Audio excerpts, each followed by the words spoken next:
नमस्कार. श्री नवरा परांजपे लिखित श्री रामकृष्ण चरित्र हे श्री रामकृष्ण परमहंस यांचे चरित्र आपण वाचत आहोत. आज आपण 20व्या प्रकरणातला पुढचा भाग वाचायला घेतो आहोत. पहिल्याच दिवशी उत्पन्न झालेले त्या दोघांच्या मनातील प्रेम व वात्सल्यभाव दिवसेंदिवस अधिकाधिक वाढू लागला व ब्राह्मणी दक्षिणेश्वरीच राहू लागली. ईश्वरविषयक गोष्टीत व इतर आध्यात्मिक विषयांच्या चर्चेत दोघांचे दिवसामागून दिवस कसे निघून चालले याचे त्यांना भानही राहीनासे झाले.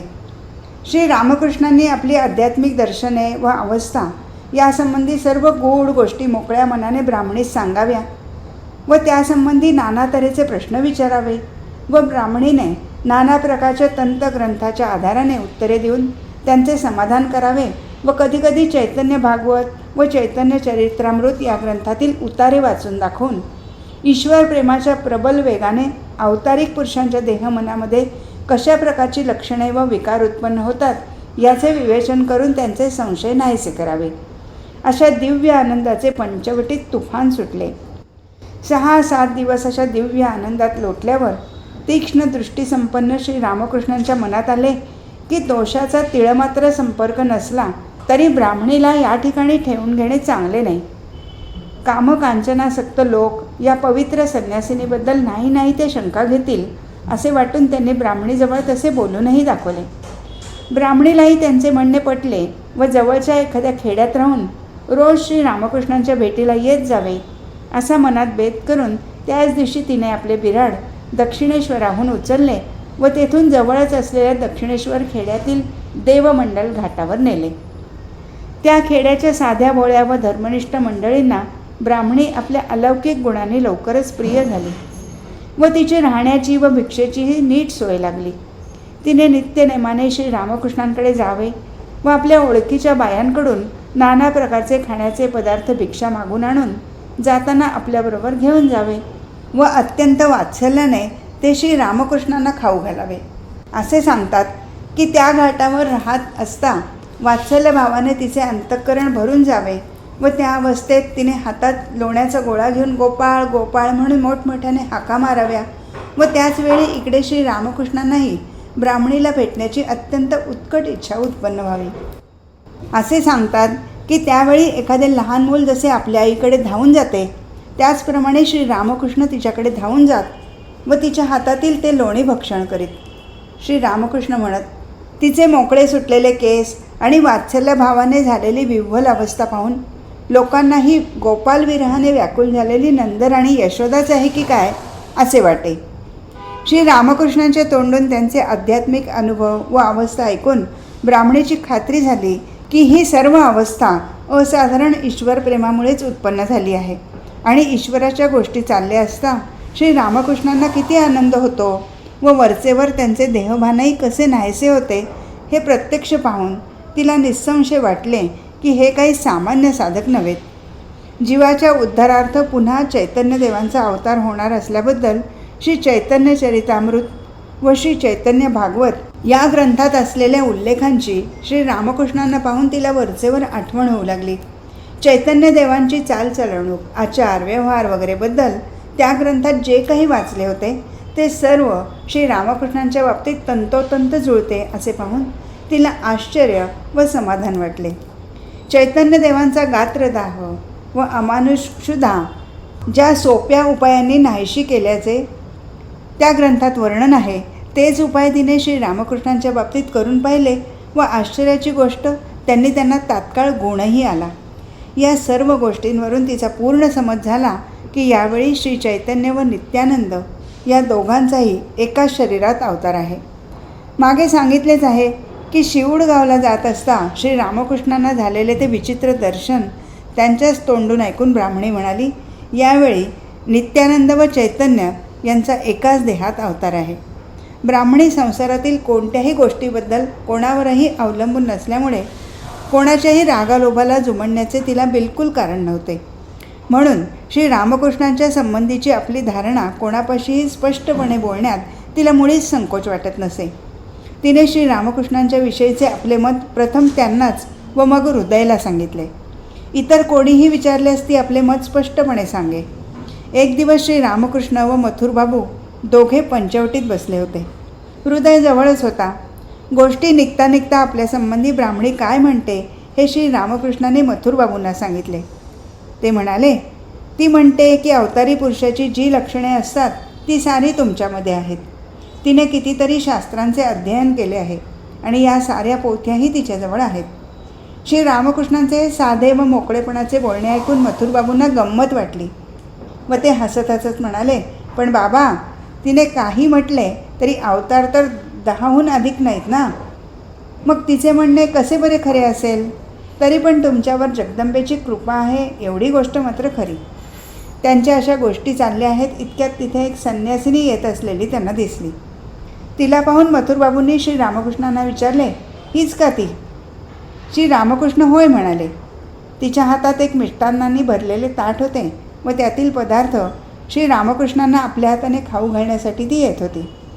जवळ आल्यावर श्री रामकृष्णांशी बसलेल्या मथुरबाबूंकडे तिची दृष्टी जाताच तिने आपला भाव आवरला व आपल्या हातातील ताट हृदयाच्या जवळ दिले. इतक्यात एखादे लहान मूल जसे आपल्या आईजवळ कोणाचे गाऱ्हाणे सांगते तसे मथुरबाबूंकडे बोट करून श्री रामकृष्ण तिला म्हणाले, हे ग कसे? तू मला म्हणत असतेस ते मी आत्ताच यांना सांगितले, पण हा तर म्हणतो की अवतार तर 10च आहेत. इतक्यात मथुरबाबूंनी संन्यासिनीला नमस्कार केला व आपण असे खरेच म्हणालो असे तिला सांगितले. संन्यासिनीने त्यांना आशीर्वाद देऊन म्हटले, का बरे? प्रत्यक्ष श्री भागवतात मुख्य 24 अवतारांची गोष्ट सांगून पुढेही असंख्य अवतार होतील असे नाही का सांगितले? शिवाय वैष्णव ग्रंथात महाप्रभू श्री चैतन्यदेव यांचा पुन्हा अवतार होणार असल्याचे स्पष्ट सांगितले आहे. श्री चैतन्यदेव व हे यांच्यामध्ये पुष्कळ साम्य दिसून येते. श्रीमद भागवत व इतर वैष्णव ग्रंथ जाणणाऱ्या कोणत्याही पंडिताला विचारून पहा, त्याला ही गोष्ट कबूल केलीच पाहिजे. मी आपल्या म्हणण्याचे समर्थन करण्यासाठी त्याच्याशी वाद करण्यासही तयार आहे. ब्राह्मणीचे हे स्पष्ट आत्मविश्वासाचे बोलणे ऐकून मथुरबाबू चकित होऊन स्वस्थ बसले. परंतु एखाद्या पूर्ण अपरिचित भिक्षावृत्तीने राहणाऱ्या संन्यासिनीच्या बोलण्यावर व पांडित्यावर त्यांच्यासारख्या चिकित्सक मनुष्याचा एकदम कसा विश्वास बसावा? नुकतेच एक वैद्यबोवाही त्यांना महापुरुष म्हणून गेले होते. तसेच ही संन्यासिनीसुद्धा म्हणत असेल इतकेच असे त्यांना वाटले. तरी ब्राह्मणीच्या बोलण्याचे त्यांना फार कौतुक वाटले व श्री रामकृष्णांच्याही आग्रहावरून तिच्या म्हणण्याप्रमाणे एक पंडितांची सभा बोलवण्याचा त्यांनी विचार ठरवला. श्री रामकृष्ण तर एखाद्या लहान मुलासारखे त्यांच्यापाशी हट्ट धरून बसले. चांगले चांगले पंडित बोलावून आण. ब्राह्मणी म्हणते ते खरे की खोटे याचा निकाल लावला पाहिजे. असा श्री रामकृष्णांनीच हट्ट धरल्यावर मथुरबाबूंना काय? सर्व तऱ्हेची अनुकूलता असल्यावर एखादा प्रेमळ पिता आपल्या एकुलत्या मुलाचे लाड पुरवण्यात जसा आनंद व धन्यता मानतो ती स्थिती मथुरबाबूंची. त्यांनी मोठ्या कौतुकाने लगेच एक पंडितांची सभा बोलवली. या बोलवलेल्या पंडित मंडळीत वैष्णवचरण हे प्रमुख होते. वैष्णवचरण श्रीमद भागवताचे अत्यंत सुंदर पुराण सांगत असत व याबद्दल त्यांची कीर्ती चहूकडे पसरली होती. वैष्णवचरण हे पंडित होते एवढेच नाही तर ते भक्त व साधकही होते. आपल्या ईश्वर भक्तीने व शास्त्रावलोकनाने विशेषतः भक्तिशास्त्राच्या ते त्या काळच्या वैष्णव समाजाचे एक प्रमुख पुढारी म्हणून गणले जात व त्याच दृष्टीने वैष्णव समाजात त्यांचा मानही असे. धर्मासंबंधी एखादा प्रश्न उपस्थित झाल्यास त्यावर वैष्णवचरणाचे काय मत आहे हे ऐकण्यास सर्वजण उत्सुक असत. तसेच अनेक जण भक्त साधकही त्यांनीच सांगितलेल्या मार्गाने साधन भजन करीत असत. कोणी कोणी म्हणतात वैष्णवचरणांची माहिती प्रथम ब्राह्मणीनेच मथुरबाबूस करून दिली व त्यांना निमंत्रण देण्यास सांगितले. ते कसेही असो, सभेसाठी वैष्णवचरणांना मथुरबाबूंनी बोलवले होते खरे. सभेचा दिवस उजाडला व वैष्णवचरण व इतर पंडित मंडळी सभेत आली. विदुषी ब्राह्मणी व मथुरबाबूंची मंडळीही सभेत हजर होती. सभेला सुरुवात झाली व श्री रामकृष्णांच्या अवस्थेसंबंधी वाटाघाट चालली. ब्राह्मणीने श्री रामकृष्णांच्या अवस्थेसंबंधाने लोकांच्या तोंडून जे ऐकले होते व स्वतः जे पाहिले होते त्या सर्वांचा उल्लेख करून पूर्वी होऊन गेलेल्या महान भगवत भक्तांच्या ज्या अवस्था भक्तिशास्त्रात वर्णन केल्या आहेत त्या व हल्लीची श्री रामकृष्णांची अवस्था अगदी एकाच प्रकारच्या आहेत असे आपले स्वतःचे मत असल्याचे सांगितले. व वैष्णवचरणांना उद्देशून ती म्हणाली, आपले जर याविषयी निराळे मत असेल तर आपले तसे मत का आहे याची मला फोड करून सांगावी. आपल्या मुलाचा कैवार घेऊन माता जशी दुसऱ्याशी भांडाव्यास उठते तोच भाव आज ब्राह्मणीचाही होता. आणि ज्यांच्याविषयी आजचा हा सारा वादविवाद होता ते श्रीरामकृष्ण. आमच्या डोळ्यासमोर त्यांचे त्यावेळेचे चित्र स्पष्ट दिसत आहे. सर्व सभा बसली आहे. त्या पंडित मंडळीतच साध्या वेशात तेही बसले आहेत. ते आपल्याच आनंदात निमग्न असून त्यांच्या तोंडावर मृदू हास्य झळकत आहे. जवळच बदाम, पिस्ते, मनुका यांनी भरलेला एक बटवा असून त्यातून एखाद दुसरा दाणा ते मधून तोंडात टाकीत सारा संवाद इतका लक्ष देऊन ऐकत आहेत की जणू काय तो दुसऱ्याच एखाद्या माणसाबद्दल चालला आहे. आणि मध्येच वैष्णवचरणांना स्पर्श करून स्वतःची एखादी विशेष अवस्था, हे पहा मला हे असे होत असते, अशा रीतीने वर्णन करून सांगत आहेत. कोणी कोणी म्हणतात श्री रामकृष्णांना पाहिल्याबरोबर हे कोणी महापुरुष आहेत असे वैष्णवचरणांनी आपल्या दिव्य दृष्टीने जाणले होते. परंतु जाणले असो व नसो, श्री रामकृष्णांच्या अवस्थेसंबंधी ब्राह्मणीने जे विवेचन केले होते ते त्यांना पूर्ण पटले व आपलेही मत तसेच असल्याचे त्यांनी भर सभेत सांगितले. हे आम्ही श्री रामकृष्णांच्या तोंडून ऐकले आहे. एवढेच नव्हे तर वैष्णवचरणांनी असेही सांगितले की जे 19 प्रकारचे निरनिराळे भाव अथवा ज्या अवस्था एकत्र असल्या म्हणजे त्यांना महाभाव म्हणतात व ज्या अवस्था आजपर्यंत फक्त श्री राधा व श्री चैतन्य महाप्रभू यांच्याच ठिकाणी दिसून आल्या त्या सर्व अवस्था यांच्यामध्ये प्रकाशित असल्याचे दिसून येते. एखाद्या महाभाग्यवानाला जर महाभावाचा थोडासा आभास प्राप्त झाला तर त्या 19 पैकी फार फार तर 2-4 अवस्थाच त्याच्या ठिकाणी प्रकाशित होतात. या सर्व 19 अवस्थांचाही उगम वेग सहन करण्यास आजपर्यंत कोणाही मानवाचे शरीर समर्थ झाले नाही.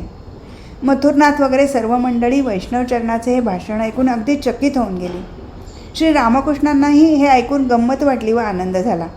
ते मथुरबाबूंना म्हणाले, ऐकलेस ना ते काय म्हणाले ते? बाकी ते तुमचे काही का असेना, मला रोग झालेला नाही हे ऐकून मात्र फार समाधान झाले. प्रकरण 21. वैष्णवचरण व गौरी पंडित यांची हकीकत. मते तितके मार्ग. स्वतःच्या मतावर निष्ठा ठेवावी पण दुसऱ्याच्या मताची निंदा करू नये. सिद्धी या परमेश्वराच्या मार्गातील मोठे अडथळे आहेत. विवेक वैराग्य वाचून शास्त्रज्ञान व्यर्थ. श्री रामकृष्ण. वैष्णवचरणांनी श्री रामकृष्णांच्या विषयीचे आपले जे मत सांगितले ते उगीच काहीतरी मत द्यावे म्हणून सांगितले होते असे मुळीच नाही व याचे प्रत्यक्ष प्रमाण म्हणजे या दिवसापासून त्यांची श्री रामकृष्णावरील श्रद्धा व भक्ती उत्तरोत्तर वाढत चालली हे होय. श्री रामकृष्णांच्या संगतीचा लाभ मिळावा म्हणून ते वरचेवर दक्षिणेश्वरी येऊ लागले. आपल्या सर्व गुप्त साधनांची हकीकत श्री रामकृष्णांना सांगून त्याबाबतीत त्यांचे म्हणणे ऐकू लागले व आपल्यासारख्याच आपल्या माहितीच्या इतर साधकांनाही श्री रामकृष्णांच्या दिव्य सहवासाचा लाभ व्हावा म्हणून मधून श्री रामकृष्णांना त्यांच्याकडे घेऊन जाऊ लागले. श्री रामकृष्णांनाही त्यांच्या संगतीपासून गुप्त साधनासंबंधीची माहिती झाली. साधारण लोकांच्या दृष्टीने दूषणीय व निंद्य अशाही साधना जर कोणी खरोखरच भगवंताचा लाभ व्हावा याच हेतूने अंतःकरणापासून करत असेल तर त्याच्या अनुष्ठानाने साधकाचा कधीही अधपात न होता तो हळूहळू त्यागी व संयमी होऊन त्याची उत्तरोत्तर आध्यात्मिक उन्नतीच होत जाते व अखेरीस त्यालाही शुद्ध भक्तीचा लाभ होतो. हे तत्त्व श्री रामकृष्णांना योग्य रीतीने यांच्याच संगतीने समजले.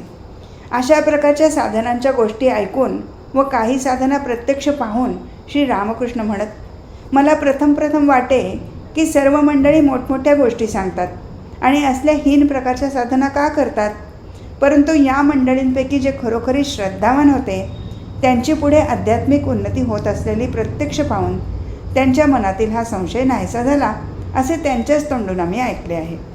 अशा प्रकारच्या साधना मार्गाचे अवलंबन करणाऱ्या लोकांविषयीची आमच्या मनातील तिरस्कार बुद्धी नाहीशी करण्याच्या उद्देशाने ते म्हणत, बाबांनो, तिरस्कार बुद्धी का म्हणून असावी? असेच समजा की तोही एक पंथच आहे इतकेच काय. ते घरात जाण्याला पुष्कळ निरनिराळे वाटा नसतात का? मोठा दरवाजा, दिंडी, एखादी खिडकी, शेतखाने साफ करणाऱ्या भंग्यासाठी म्हणून एक निराळे दार वगैरे. असे समजा की हाही एक तसलाच दरवाजा आहे. घराच्या कोणत्याही वाटेने आत गेले तरी सगळे एकाच ठिकाणी पोचतात ना. मग असे असले म्हणून त्यांचा तिरस्कार करावा की काय, की त्यांच्याशी मिळून मिसळून वागावे? असो. श्री रामकृष्णांचे अद्भुत चारित्र्यबल, पवित्रता, अलौकिक ईश्वरभक्ती व भावसमाधी वगैरे गोष्टींचा वैष्णवचरणांच्या मनावर एवढा परिणाम झाला की श्री रामकृष्णांना सर्वांच्या समक्ष ईश्वर अवतार म्हणण्यास त्यांना बिलकुल संकोच वाटत नसे. वैष्णवचरण श्री रामकृष्णांकडे येऊ लागल्यास थोडेसे दिवस लोटल्यावर प्रख्यात गौरी पंडितही दक्षिणेश्वरी आले. गौरी पंडित हे एका विशिष्ट तांत्रिक साधक होते. ते दक्षिणेश्वरी काली मंदिरात येऊन पोचतात तोच एक मजेची गोष्ट घडून आली. ही गोष्ट आम्ही प्रत्यक्ष श्री रामकृष्णांच्या तोंडून ऐकली आहे. ते म्हणत, गौरी पंडिताला तपस्येने एक सिद्धी प्राप्त झाली होती. वादासाठी म्हणून त्यांना कोठे आमंत्रण असले म्हणजे त्या घरात प्रवेश करताना व त्या सभास्थानी प्रवेश करताना ते हा रे रे निरालंबो लंबोदर जननी कम यामी शरणम हा आचार्यकृत देवी स्तोत्रातील चरण उच्च स्वराने काही वेळा म्हणत व मग त्या ठिकाणी प्रवेश करीत. त्यांच्या तोंडचा हा गंभीर स्वराने म्हटलेला चरण ऐकताच ऐकणाऱ्याच्या हृदयात एक प्रकारची भीतीची धडकी भरे. याने दोन कामे साधून जात. एकतर या चरणाच्या आवृत्तीने गौरी पंडिताची स्वतःची आंतरिक शक्ती नीट जागरूक होईल व दुसरे ह्या योगाने त्यांचे प्रतिस्पर्धी गडबडून जात व त्यांचे बल नष्ट होऊन जाईल. हा चरण गरजत व पहिलवानाप्रमाणे दंड थोपटीत गौरी पंडित सभास्थानी प्रवेश करून जेव्हा ते वीरासन घालून बसत तेव्हा त्यांच्या वादात जिंकण्यास कोणीही समर्थ होत नसे. गौरी पंडिताच्या ह्या सिद्धीची श्री रामकृष्णांना काहीच माहिती नव्हती. हा रे रे हा शरण म्हणत गौरीने काली मंदिरात प्रवेश केला. तोच इकडे श्री रामकृष्णांनाही काय स्फूर्ती झाली कोणास ठाऊक. त्यांनी हा चरण गौरीपेक्षाही मोठ्या आवाजाने म्हटला. ते ऐकून गौरीने त्याच्यापेक्षा उच्च स्वर काढला. तो ऐकून श्री रामकृष्णांनी त्यावरही ताण केली. असे 3-4 वेळा झाले. हा गोंधळ काय आहे कोणासच काही समजेना. जे ते आपापल्या जागी चित्रासारखे तटस्थ उभे राहिले. काली मंदिराचे पहारेकरी मात्र हातात मारे काठ्या आणि सोटे घेऊन धावून आले व पाहतात तो विशेष काही नसून श्री रामकृष्ण व नवीन आलेले पंडित यांची चढाओढ लागली आहे. हा प्रकार पाहून सगळ्यांची हसता हसता मुरकुंडी वळली. इकडे श्री रामकृष्णांपेक्षा अधिक उच्च स्वर काढता न आल्यामुळे गौरी पंडित बिचारे थंड पडले व त्यांनी खिन्न मनाने काली मंदिरात प्रवेश केला. इतर मंडळीही जिकडची तिकडे निघून गेली. श्री रामकृष्ण म्हणत, त्यानंतर मला जगदंबेने दाखवले की ज्या सिद्धीच्या बळावर गौरी पंडित दुसऱ्याचे बल हरण करून अजिंक्य होऊन जाईल त्या सिद्धीचा इथे असा पराभव झाल्यामुळे ती त्याची सिद्धीच नष्ट झाली. त्याच्याच कल्याणासाठी त्याची सिद्धी म्हणजे स्वतःकडे बोट करून मातेने या देहात आकर्षण करून घेतली आणि खरोखरीच असे दिसून आले की श्री रामकृष्णांवर गौरी पंडिताची अधिकाधिक भक्ती जळू लागली. गौरी पंडित तांत्रिक साधक होते असे वर सांगितलेच आहे. श्री रामकृष्ण सांगत असत की दरवर्षी दुर्गापूजेच्या दिवसात गौरी पंडित सर्व प्रकारची पूजा सामग्री तयार करी व स्वतःच्या पत्नीला वस्त्रालंकाराने भूषित करून तिला देवपूजेच्या आसनावर बसवून तिचे 3 दिवस मोठ्या भक्तिभावाने श्री जगदंबा ज्ञानाने पूजा करत असे. जितक्या स्त्रीमूर्ती तितकी सारी जगदंबेची निरनिराळी रूपे समजावी व त्या सर्वात जगतपालिनी व आनंददायिनी जगन्मातेची शक्ती भरलेली आहे अशी भावना ठेवावी अशी तंत्रशास्त्राची शिकवण असल्यामुळे स्त्रीमात्राची मनुष्याने पवित्र भावाने पूजा करणे उचितच आहे. स्त्रीमात्रामध्ये श्री जगन्माता स्वतः विद्यमान आहे हे विसरून सकाम भावाने स्त्री शरीराकडे पाहिल्यास ती प्रत्यक्ष श्री जगन्मातेचीच अवमानना केल्यासारखी होते. यच्च यावत स्त्रीमात्राकडे देवी भावाने पाहणारे महापुरुष या जगात किती असतील ते असो. गौरी पंडिताच्या आणखी एका सिद्धीची गोष्ट श्री रामकृष्ण सांगत असत. विशिष्ट तांत्रिक साधक जगन्मातेच्या नित्यपूजनानंतर होम करीत असतात. गौरी पंडितसुद्धा कधीकधी होम करीत असत. पण त्यांची होम करण्याची तऱ्हा फार अजब होती. इतर लोक ज्याप्रमाणे जमिनीवर मृत्तिकेची वेदी तयार करून तिच्यावर समिधा काष्टे रचून अग्नी प्रज्वलित करतात व मग त्यात आहुती देतात तसे गौरी पंडित करीत नसत.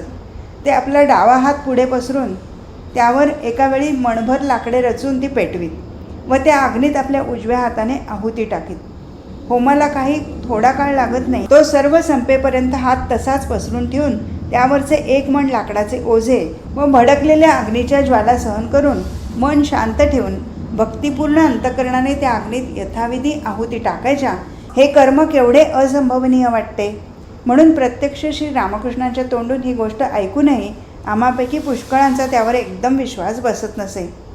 परंतु आमच्या मनातील भाव जाणून श्री रामकृष्णांनी म्हणावे, मी प्रत्यक्ष आपल्या डोळ्यांनी त्यांचा होम पाहिला आहे रे. हे सर्व तो आपल्या सिद्धीच्या जोरावर करू शकत असे. गौरी पंडित दक्षिणेश्वरी आल्यानंतर काही दिवसांनी मथुरबाबूंनी वैष्णवचरण वगैरे पंडितांना बोलावून पुन्हा एक सभा भरवली. या सभेचा उद्देश श्री रामकृष्णांच्या सांप्रतच्या अवस्थेसंबंधी नवीन आलेल्या पंडितांच्या बरोबर शास्त्रीयरित्या वादविवाद करणे हाच होता. ही सभा श्री जगदंबेच्या समोरच्या सभामंडळात सकाळीच भरली. वैष्णवचरणांना कलकत्त्याहून येण्यास उशीर होत आहे असे समजताच श्री रामकृष्ण गौरी पंडितांना बरोबर घेऊन अगोदरच सभास्थळी जाण्यास निघाले. प्रथम ते श्री जगन्मातेच्या मंदिरात गेले व अत्यंत भक्तिभावाने श्री जगदंबेचे दर्शन घेऊन भावावेशात झोप जात जात श्री काली मंदिराच्या बाहेर पाऊल टाकतात तोच वैष्णवचरणांनी येऊन त्यांच्या पायावर डोके ठेवले. हे पाहता श्री रामकृष्ण भावावेशात एकदम समाधीमग्न होऊन वैष्णवचरणांच्या खांद्याला धरून बसले आणि या योगे आपण कृतार्थ झालो असे समजून आनंदाने अंतःकरण भरून येऊन वैष्णवचरणही तत्क्षणी संस्कृत श्लोक रचून श्री रामकृष्णांची स्तुती करू लागले. श्री रामकृष्णांची ही समाधीमग्न प्रसन्न व तेजस्वी मूर्ती व वैष्णवचरणांची आनंदाच्या भरात चाललेली स्तोत्र रचना पाहून तेथे असलेली मथुरबाबू वगैरे मंडळी भक्तिपूर्ण अंतःकरणाने आजूबाजूस उभी राहून हे अपूर्व दृश्य टक लावून पाहत होती. बऱ्याच वेळाने श्री रामकृष्णांची समाधी उतरल्यावर सर्व मंडळी त्यांच्याबरोबर सभास्थळी जाऊन बसली. थोड्याच वेळात सभेच्या कामकाजास सुरुवात झाली. परंतु गौरी पंडित प्रथमच म्हणाले, वैष्णवचरणावर ज्या अर्थी आत्ताच त्यांनी म्हणजे श्री रामकृष्णांनी कृपा केली आहे त्या अर्थी आज यांच्याशी वाद करण्याची माझी इच्छा नाही. मी आज वाद करू लागल्यास त्यात निसंशय माझाच पराजय होईल, कारण आज वैष्णवचरणांच्या अंगी दैवी बल संचारले आहे आणि शिवाय मला असे दिसते की त्यांचेही मत माझ्याच मतासारखे आहे. श्री रामकृष्णांच्या संबंधी माझी जी धारणा आहे तीच यांचीही आहे. मग वादविवादाला जागाच कुठे उरली. नंतर काही वेळ इतर काही गप्पा गोष्टी होऊन सभा बरखास्त झाली. गौरी पंडित म्हणाले, वैष्णवचरणाशी वाद करण्यास भ्याले असे मुळीच नाही. काही दिवस श्री रामकृष्णांच्या संगतीत राहून त्यांची पूर्ण खात्री झाली होती की हे कोणी थोर महापुरुष आहेत, कारण त्यानंतर थोड्याच दिवसांनी गौरी पंडितांच्या मनातील भाव समजून घ्यावा म्हणून एक दिवस त्यांना श्री रामकृष्ण म्हणाले, हे पहा, वैष्णवचरण या देहाला अवतार म्हणतो. ही गोष्ट शक्य आहे काय? तुम्हाला काय वाटते सांगा पाहू. गंभीरपणाने गौरीने उत्तर दिले, काय वैष्णवचरण आपणाला अवतारच म्हणतात? ही तर कमीपणाची गोष्ट आहे. माझी तर खात्री आहे की ज्यांच्या अंशाने युगायुगात लोककल्याणासाठी अवतार होतात आणि ज्यांच्या शक्तीच्या बळावर ते हे सर्व कार्य साधतात तेच प्रत्यक्ष आपण आहात. यावर श्री रामकृष्ण हसत हसत म्हणाले, अरे बापरे, तुम्ही तर यांच्याही पुढे गेलात. पण हे कशावरून? अशी कोणती गोष्ट तुम्ही माझ्यात पाहिलीत?